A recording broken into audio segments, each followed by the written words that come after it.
Boa noite a todos que estão nos assistindo.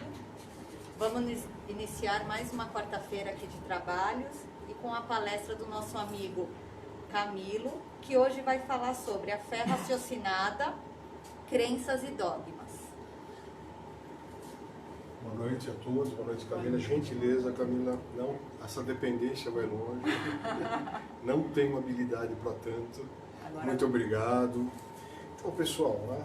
Um dos pilares do trabalho de Allan Kardec foi a respeito da fé raciocinada. Né? Então vamos tentar entender um pouquinho o que ele quis dizer com fé raciocinada. Deus a gente não pega, né? A gente não vê Deus, a gente não pega, então a gente acaba tendo uma crença de que Deus existe. Né? Então isso é uma crença. Fé, né? A crença nada mais é do que fé. Nós temos fé que existe alguém superior. Mas vamos pensar um pouquinho, por que a gente acredita?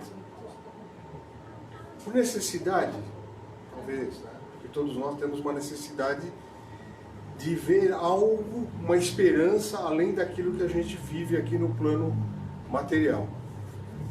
Mas pensa bem, vamos pegar a origem da Terra? Fé raciocinada é esse exercício que eu vou fazer, que nós vamos fazer junto. Vamos pegar a origem da Terra? A Terra se desprendeu do Sol, era uma bola de fogo, foi se resfriando, né? O seu núcleo continua de fogo até hoje, né? E ela foi se resfriando nas camadas. Os gases foram subindo, né? E houve durante milhões de anos uma transformação grande, até que surgiu uma bactéria. Né? E essa bactéria que deu origem, vamos chamar assim, a todos os seres vivos. Ou seja, desde um ser unicelular até a complexidade do ser humano que somos nós, homens e mulheres. Ok? E aí? Quem fez o Sol? Quem fez o Sistema Solar? Quem fez a galáxia? Quem fez os universos? Qual a origem da galáxia? São milhões de galáxias com milhões de universos com bilhões de planetas. Então existe uma base racional de que existe algo, uma fonte de criação que gerou tudo isso. Seria uma crença, vamos dizer, uma fé cega, imaginar de que Deus criou tudo. Mas criou tudo o quê? Não. Nós temos uma fonte criadora para o planeta Terra. Tentar entender os demais é difícil. Mas a gente tem uma origem. Então não foi sozinho, certo? Veio do quê? Do nada? Do nada nasceu? Inclusive tem uma teoria de Aristóteles, todo mundo viu aí no ensino médio, no ensino fundamental, e que era a geração espontânea, né? Então a geração espontânea depois foi desmentindo. Então, na verdade, existe um princípio das coisas, que eu não sou o princípio. Eu sou uma decorrência desse princípio. Se eu sou uma decorrência, a gente chama de filho ou filha de Deus. Deus seria esse princípio. Se esse princípio me criou, por questão de razão e raciocínio, esse princípio é mais inteligente do que eu. Eu aceito ou não? Porque eu não consigo fazer o que esse princípio fez. A gente tenta em laboratório, criar vida, né? Toda hora a gente está tentando, mas a gente não consegue. A clonagem, né? De células. Então percebam, existe uma base lógica, racional para se acreditar em Deus. Ou na ciência. Só que a ciência também busca Deus, mas de uma maneira diferente, por exemplo, daquela fé religiosa. Ele procura com um olhar científico. E qual é o olhar científico? Poxa, como que essa bactéria surgiu? A influência dos outros astros? Mas como os outros astros surgiu? A ciência tenta explicar em cima de fatos racionais. Que o nosso cérebro, que a nossa capacidade intelectual consiga entender. Então, qual foi o trabalho do Kardec? Quando ele via aquele fenômeno das mesas girantes na França, né? Ele começou a falar, mas deve ter um princípio inteligente por trás dessas mesas. Ou é fruto da mente das pessoas que estão naquela sessão, né? Ou existe uma força inteligente. E foi essa procura dessa razão que levou o Allan Kardec, que era um professor, né? Que era o professor Rivaio, era o nome dele verdadeiro. O Allan Kardec foi um pseudônimo, porque ele ficou preocupado que ele não conseguiria nem concluir a obra se ele não fizesse isso. Ele seria perseguido pela igreja na época, pela comunidade científica, mas ele acabou provando por um trabalho como ele pegava, fazia as mesmas perguntas para médiuns em locais diferentes, regiões diferentes, sendo que esses médiuns não se conheciam. E ele chegou à conclusão que as respostas tinham um padrão. Então ele falou, então a morte não existe. A consciência, que a gente chama de espírito, alma, o nome que a gente quer dar, ela sobrevive à extinção do complexo biológico. Como a ciência vê isso? A ciência vê que não há comprovação de que há vida após morte. Mas ela não consegue dizer que também não há. Então fica a dúvida. Não há comprovação dentro da física, da química, da biologia, da matemática, que comprove que existe. Mas a gente sabe, quem tem acesso a um pouco de informação sabe, que os russos e os americanos pesquisam isso há mais de um século e meio. E tem experiências fantásticas. Experiência semelhante a uma sessão mediúnica espírita que a gente vê. E é por isso que o espiritismo foi colocado em cima de 3 pilares. Religião, a fé. Eu não consigo pegar Deus, não consigo ver, eu sei que existe algo, mas eu não consigo quantificar, não consigo pegar, não consigo ver. Então religião, filosofia. O que seria filosofia? Não é? Filosofia, né? Você fala, mas é uma coisa chata, não. Filosofia é a arte de amar a sabedoria. Filosofia significa amar a sabedoria. Então, a gente tem que ter dentro de nós o espírito do filósofo, não de ser um Platão, um outro filósofo da vida, Pitágoras, mas de procurar estudar e buscar a verdade. Jesus não disse, conhecereis a verdade vos libertará, e a verdade liberta mesmo. Como que a gente atinge a verdade? Através da fé, religião, através da filosofia, que é buscar, pensar. Né? Você vem aqui no Frei Henrique, eu estou fazendo essa palestra. Aí, por exemplo, uma hipótese, né? Você sobe no Frei Henrique e o Frei Henrique fala, olha, tudo aquilo que ele falou lá embaixo não existe, mas você vai seguir o que eu vou falar. Não adianta esse negócio de perdão, nada disso, não, isso é tudo besteira. Tem alguma coisa errada aqui. Você aqui está recebendo uma exposição de fatos. Você vai lá, recebe outra exposição de fatos. Vamos pensar. Ah, vou pegar o que é a doutrina espírita. Não, mas a doutrina espírita diz isso.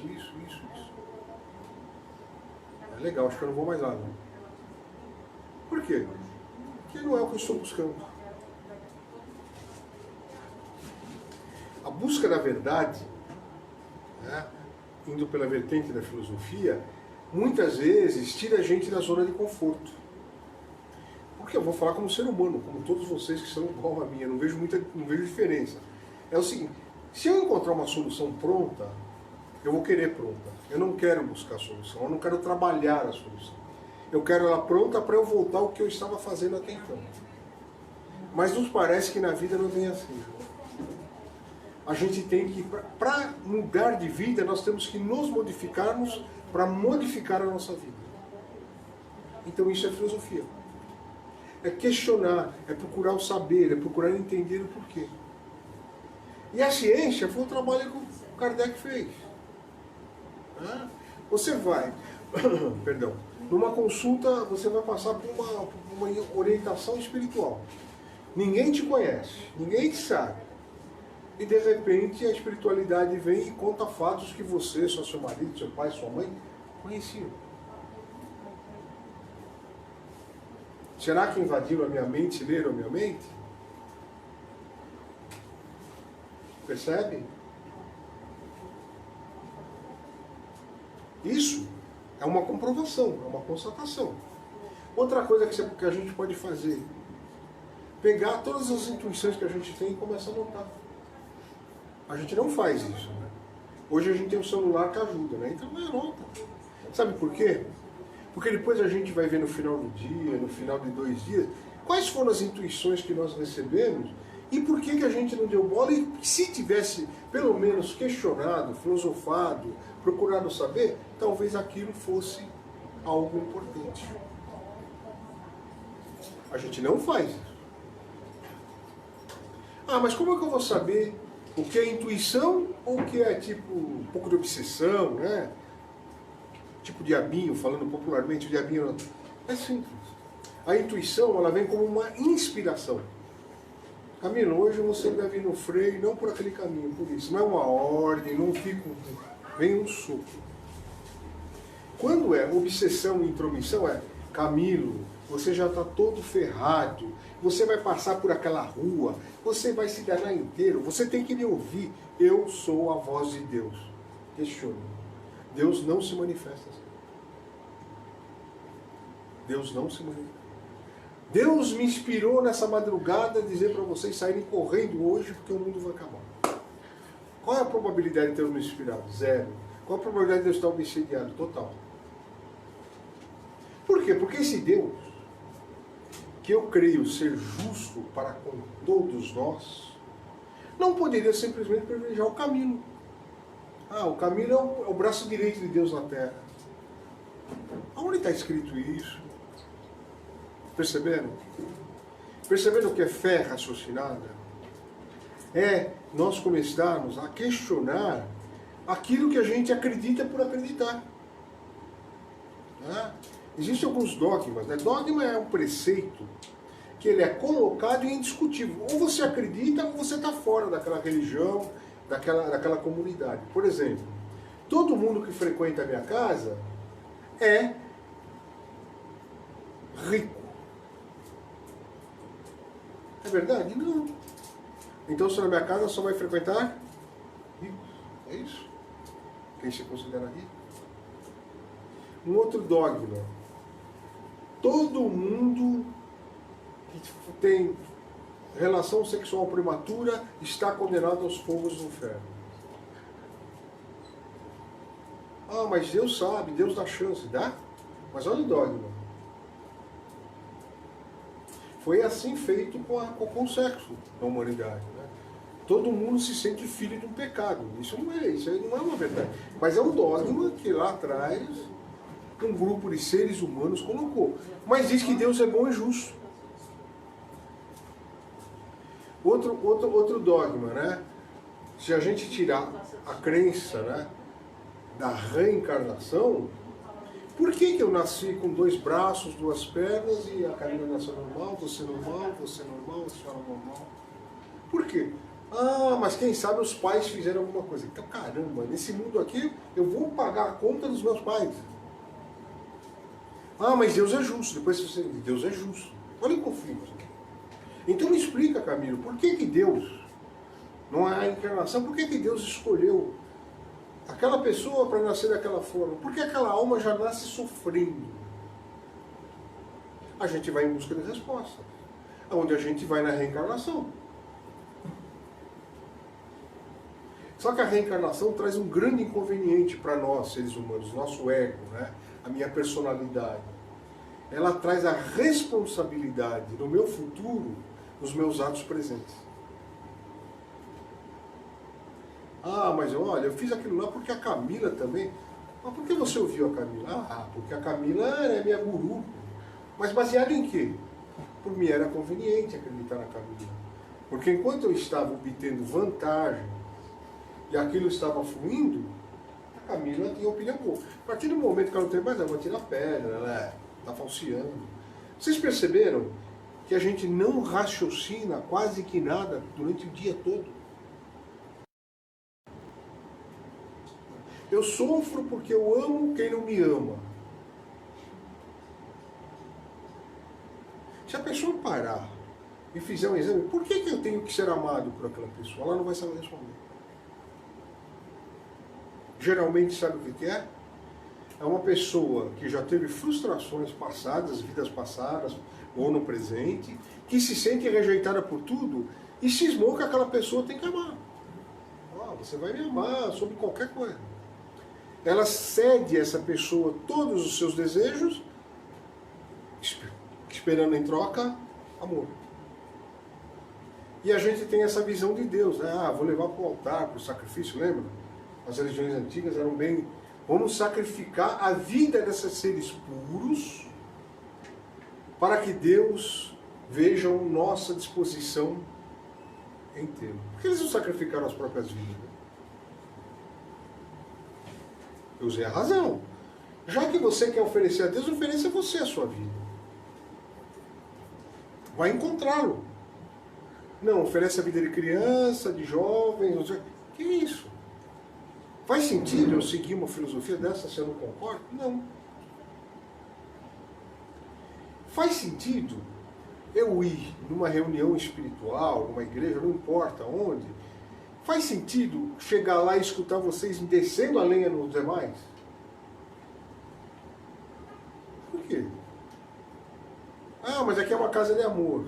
Mas só aqui tem amor, tá? Se você for lá não tem. Porque aqui nós, os puros, somos os representantes de Deus.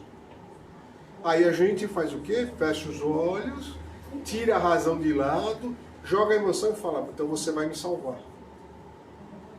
Eu, sinceramente, gente, até esse exato ponto da minha existência, eu não acredito que alguém salva alguém. Eu não acredito. Porque se eu passar a acreditar nisso, eu vou ter que rever meu conceito de Deus. Que Deus é justo. Deus não é justo. Porque deixou na mão da senhora a minha sorte, deixou a sua sorte na minha mão, da Camila na mão da senhora. E aí? Quer dizer, eu sou refém de um ser humano falho tanto quanto eu, que está aprendendo tanto quanto eu, e eu não tenho escolha. Então Deus já coloca os privilegiados dele na terra. Deus, será que Deus tem preferência por algum povo? Não. Deus dota aquele povo que está mais apto a representá-lo. Isso é diferente. Não é uma outorga, não é uma procuração eterna. É simplesmente, se o Brasil conseguir se melhorar, se o Brasil conseguir evoluir espiritualmente, materialmente, o Brasil pode ser a pátria evangélica. Pode. Eu desafio quem diz que vai ser. E se a gente não quiser? Vai ter que ir para outro lugar. Ou Deus vai ficar empacado com a gente aqui porque nós somos escolhidos. Perceberam? Isso é fé raciocinada. É assumir, é trocar culpa, é trocar falta de autoestima, baixa autoestima. Por quê? Responsabilidade. O maior desafio nosso é ser responsáveis pela nossa própria existência. Porque eu tenho que olhar para mim. E às vezes eu não quero olhar para mim. Às vezes não. Na maioria das vezes eu prefiro vir aqui, olhar para a Camila, para você, cuidar da vida de vocês. Vocês vão me exaltar, mas na verdade isso não vai resolver o meu problema. Acho que todos nós aqui já passamos por uma fase da vida, ou mais de uma fase, em que nós largamos a nossa vida para nos dedicarmos a alguém e depois tivemos que correr atrás do chamado prejuízo e ainda achamos que a pessoa não quis nada com a gente, puxando um milionário de troco. Quando a gente colabora com alguém, a gente não faz um contrato de ida e vinda, né? Não é um contrato de crédito, não é? Não é crédito de carinho, crédito de dinheiro, não. Eu ajudei porque eu quis ajudar. Aquilo me faz bem. Então eu tenho interesse? Tenho. Não é feio falar isso. Tenho. Mas o meu interesse é cultivar o bem dentro do meu ser. Eu voltei para onde? Eu voltei para um valor espiritual. E é por isso que o egoísmo tem que ser transformado. Não adianta querer eliminar o ego. Como que se eu eliminar o ego do Camilo, o Camilo não existe como individualidade. Existe? Você é um zumbi. A personalidade eu tenho que desenvolver a minha encarnação, as minhas experiências na personalidade. Nessa personalidade, com essas características para esse. Porém, eu tenho que ter consciência do que eu represento, do que eu dependo das pessoas e do que as pessoas dependem de mim. Eu preciso ter noção e usar a razão para entender que eu não sou mais que vocês, que eu sou tão importante tanto quanto vocês são. Ah, mas isso é um sentimento. Mas se você não usar a razão, a gente não consegue chegar nisso. Porque eu vou achar que eu sou perseguido por Deus, então eu tenho o direito de explorar vocês, porque seria um ressarcimento dos meus prejuízos por Deus não ter me dado aquilo que eu espero. A gente tem essa relação com Deus, intimamente, né? De dar, receber, de se achar injustiçado. A gente quantas vezes não olha e fala, pô, eu não mereço isso daí. A gente pode ficar indignado, não mereço, mas se a gente parar, usar a razão, usar a filosofia, e depois usar a coragem que vem da fé para reverter, a gente vai começar a entrar naquilo que o Kardec quis passar. Porque sem fé a gente não consegue. Só com razão a gente não consegue. Porque se a razão não consegue explicar, a gente fica o quê? Desalentado. Puxa, né? Estou com uma doença terminal, mas não vou tentar fazer nada alternativo. Não vou tentar fazer passe, não vou tentar fazer o meu patrão. Eu já estou condenado. Então a gente precisa da fé. Mas a fé não pode ser uma fé cega, onde nós nos tornemos pedintes.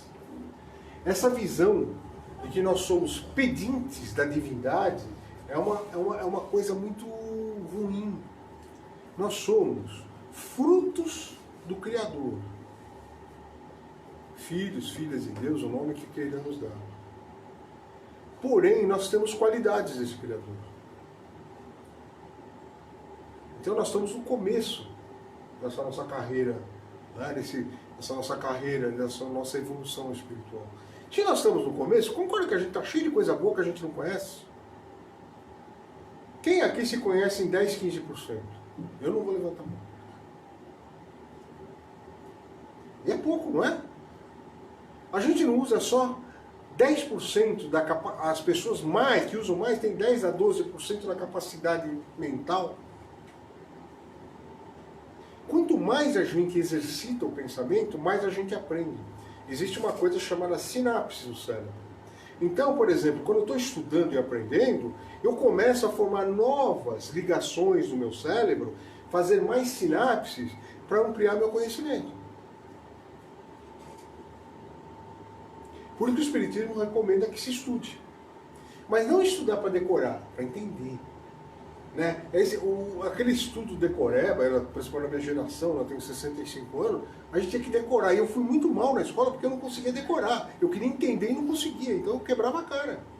Também não tive humildade, tá? Eu fiz essa coisa depois, também não tive humildade. Fui arrogante. Mas eu tinha muita dificuldade porque eu queria entender qual era o princípio que movia as coisas e não o efeito. Mas concordam que tem gente que precisa conhecer primeiro o efeito também? Então eu não tinha paciência. Eu queria já conhecer, mas tinha gente que primeiro precisava conhecer o efeito para refletir, para depois ir na causa.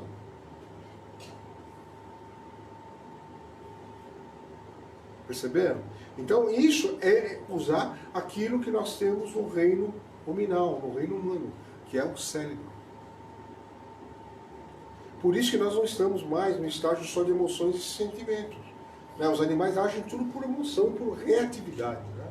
O leão está com fome, ele vai vir aqui e vai pegar alguém, e para ele está tudo certo. Por quê? Porque esse é o instinto dele. Na cadeia, no ecossistema, ele tem os predadores dele e ele é um predador de alguém. Mas o ser humano não precisa fazer isso. Precisa? Não. A gente, para comer, precisa matar de verdade? Não. A gente sabe isso. Mas nós temos ainda muitos instintos primários que a gente leva a achar que para viver tem que morrer, tem que matar. Isso está no nosso inconsciente, lá é uma questão primária, das cavernas, entendeu?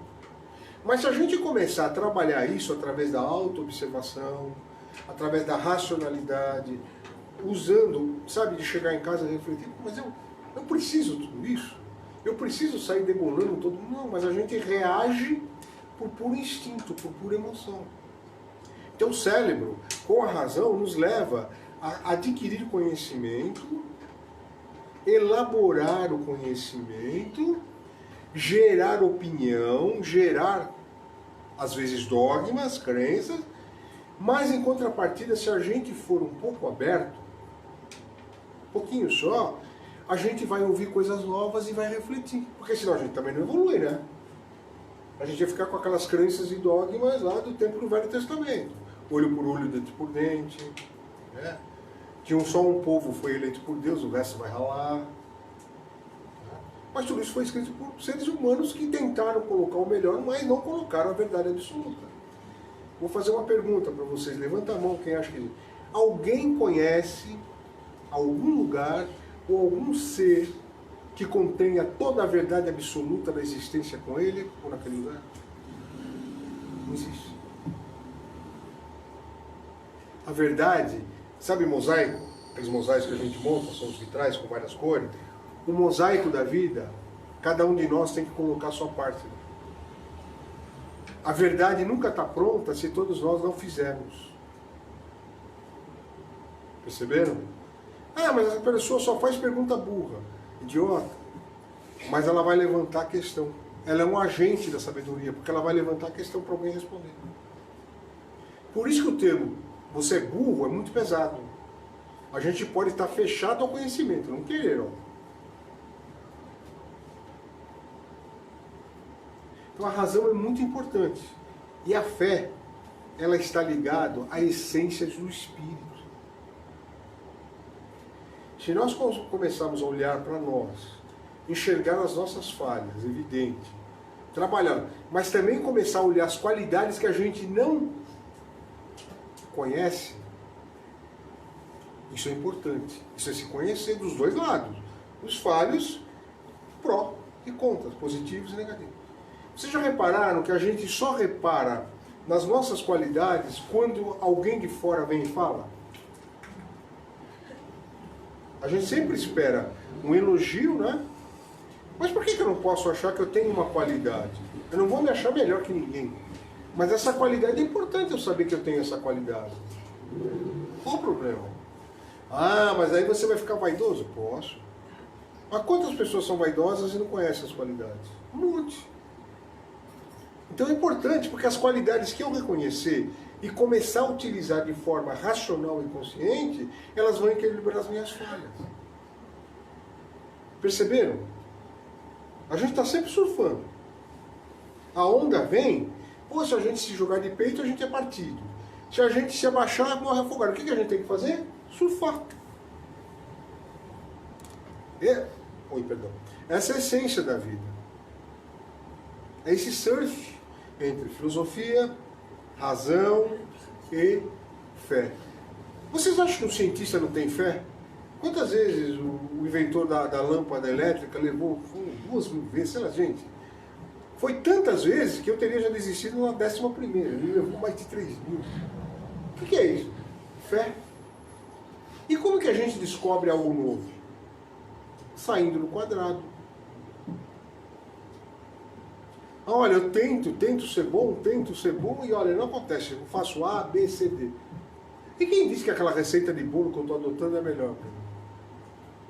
Onde está escrito isso? Ah, mas minha mãe faz, meu tio, meu marido, minha mulher, meu irmão. Mas será que é a sua receita? Será que é a sua? Será que a sua receita não tem que ter menos açúcar, mais sal, menos chocolate, mais não sei o quê? Será que não é isso? Não existe. O que nos torna feliz não vem pronto. Ele é elaborado dentro de nós. Ele é descoberto. Então eu estou me autodescobrindo o tempo todo. Ah, mas isso não é ser egoísta? Não, gente, é o nosso direito. Não adianta se anular, fazer caridade dia e noite e sair daqui desesperado e desencarnar lá revoltado depois. A prática da fraternidade, da solidariedade, a caridade é um termo que eu estou deixando de usar, não porque é ruim, porque caridade implica que eu sou caridoso e você está sendo o alvo da caridade. Então toma. Fraternidade não, a gente pressupõe que nós somos iguais, nesse momento você não está legal e vamos lá, né? Coisa de brother, né? Vamos lá. Já passei por isso, daí daqui a pouco você sai. Entendeu? Isso não derruba a gente, ao contrário. Motiva a gente. Falar, pô, é verdade, né? Por que eu vou me abater tanto? Você também passou, tá vivo aí de novo, né? Então vamos. Perceberam? Isso é legal. Então eu prefiro fraternidade. Mas não é que caridade esteja errado. Na época que caridade foi colocado, caridade era visto como quebrar essa dureza do coração, sabe, essa aspereza e esse egoísmo. Então tinha que ter a palavra caridade. Mas hoje eu acho que fraternidade se aplica mais. Porque ela implica num respeito total ao outro. Você não é um coitado, uma coitada. Você é um ser humano, tanto quanto eu, que está numa fase ruim. O que eu posso fazer para colaborar com você? Ah, coitado, dei a maior força. Não fala assim. Olha, fui lá, dei uma força legal e aprendi que se acontecer comigo de novo, já sei que lá com o João e com a Maria, eu vi que não pode ser assim. Então eu também aprendi. Ó, a gente é mestre e aluno ao mesmo tempo. Nunca é assim, eu sou o mestre, vocês me ouçam, vocês me seguem. Isso não existe. Tanto que mestre no Oriente tem outra conotação. Mestre é a que ensina aquilo que viveu. Então tem hora que ele se torna mestre, todo mundo procura, ele abandona, vamos chamar a postura de mestre, e ele vai aprender com outro mestre que sabe mais que ele. E assim eles ficam fazendo. E não termina nunca. Isso é ser filósofo. É nunca fechar a verdade. É sempre deixar a porta aberta para as novas ideias. Senão o trabalho do Allan Kardec não teria nem vingado. É só um maluco que apareceu lá, fez um trabalho, né? Mais um louco aí com outras teorias. Então, para a evolução, nós precisamos dessas ferramentas. Tá? Não é papo só de coach, de treinador, de mentor. É um papo mesmo sério. A gente precisa escolher bem quais as ferramentas e os caminhos que a gente vai usar para nos melhorarmos enquanto seres humanos. Por exemplo, quais são os valores que a gente adota aqui no Brasil? São valores cristãos? Sim. Né? Pegar todas as grandes religiões do Brasil, elas são baseadas no cristianismo. Então vamos pegar as laudas de Jesus. Mas eu vou pegar assim, sabe, uma coisa que me favor. Não, pega as laudas de Jesus e reflete, são 40 só. Dai a outra face, por exemplo. Se eu olhar do ponto de vista só do Camilo, da personalidade de Camila, eu vou falar, que eu vou dar outra face? Porque às vezes você está me mandando apanhar de noite. Falei da Camila, dou outra face para você, não. Dar a outra face significa o quê? Se alguém vem violentamente contra você, dá um passo para trás, conta até 10, se acalma e contrapõe com serenidade aquela. Ah, Camila, mas você está me pedindo muito, isso é exercício. Por isso nós estamos encarnados. Como que a gente vai evoluir espiritualmente e assumir novas tarefas e responsabilidades se a gente não consegue nem lidar com o não? Não, a gente derruba, né? Como não? Eu falo isso, acho que todo mundo fala. Como não? Como você não vai fazer o que eu quero? Sério? Então eu preciso aprender a lidar com coisas elementares. Conheceis a verdade vos libertará. E Jesus não deixou, ele disse o seguinte, eu evoluí mais que vocês. Então, eu sou a sua referência. Eu sou seu mestre. Mas Jesus não deixou 7 livros de conduta. Ele deixou o básico para a gente entender. E falava com parábolas que era a linguagem da época. Não havia como falar. Como que ele ia falar com a linguagem de hoje? Para quê? Seria um maluco, né, gritando. Já foi taxado assim de maluco. Então perceberam que a filosofia, a fé, a religião, as crenças e os dogmas é que compõem o nosso dia a dia, as nossas ações. Eu já citei, acho que na exposição anterior, que a neurociência diz que a gente não tem livre-arbítrio. O que livre-arbítrio é? Livre-arbítrio é poder escolher sem nenhum tipo de interferência numa situação, né?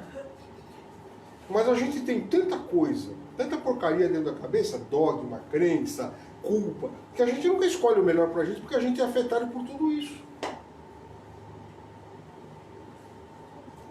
Por isso que é importante a gente se autoconhecer, por isso que é importante a gente conhecer os valores, as crenças e os dogmas que eu estou calcado.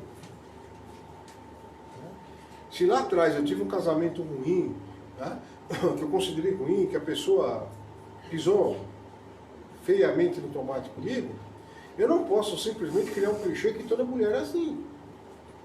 Uma mulher que é todo homem, um homem em relação ao homem, mulher, não importa. Não posso criar esse clichê, porque se eu criar esse clichê, eu vou começar a sofrer eternamente. Eu vou querer ter outro relacionamento e vou ficar com medo. Vou criar um conflito dentro de mim. Agora, se eu pegar um valor espiritual, o que é? Todo mundo erra. E como Jesus disse, quem não tiver pecado que atire a primeira pedra, eu vou entender que aquela pessoa pode não ter agido da forma pela qual eu esperava. Mas vamos entender o que houve? Vamos entender o contexto. Será que eu não fechei os olhos também em troca da pessoa me amar e eu não vi o que ela tinha de chamado defeitos para mim? Falando assim é verdade. Mas sabe como que é? A gente não quer sofrer, na hora tá querendo, aí pega, depois a gente se acostuma, aí fica assim, né? Ruim sem ele, ou ela pior com ela, entendeu? Esse é o nosso dia a dia. Não, a gente tem que aprender a não fazer barganha, a gente tem que aprender a decidir em cima daquilo que a gente considera melhor, de verdade, sem ser afetado pela opinião coletiva. Por isso que nós temos individualidade. A opinião coletiva é boa para o reino animal. Percebem?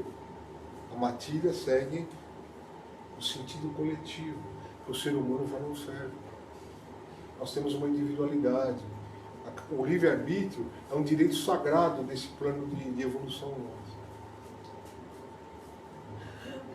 Quando a gente fala assim, olha, ô Camila, dá você como médium me trazer aí a minha esposa, a minha ex-esposa em 3 dias, eu estou pedindo para entrar no livre-arbítrio dela e forçá-la a ficar comigo.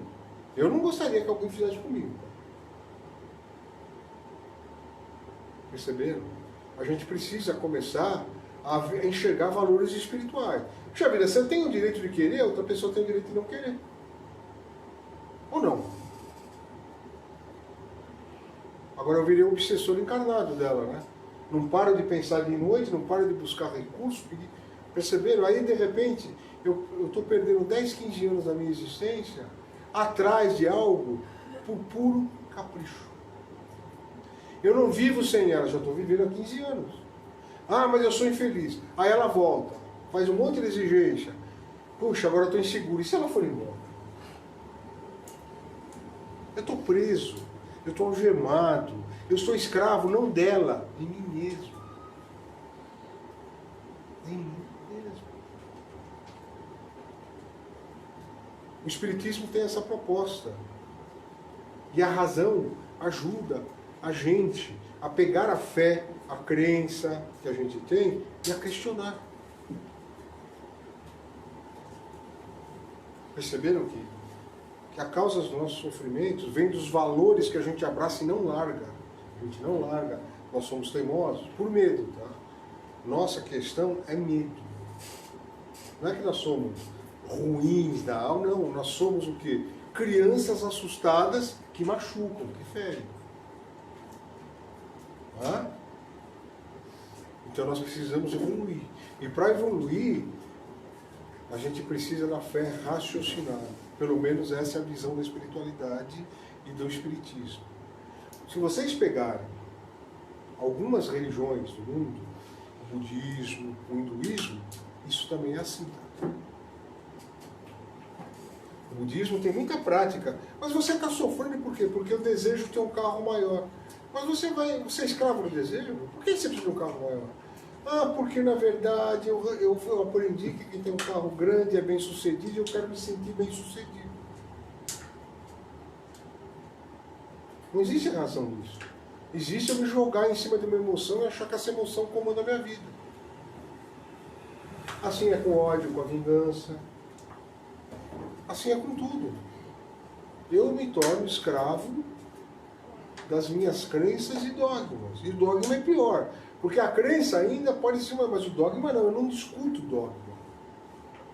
O dogma tem que ser obedecido. Se eu não obedecer, eu sou um pecador, eu sou um infrator e eu vou queimar no fogo do inferno.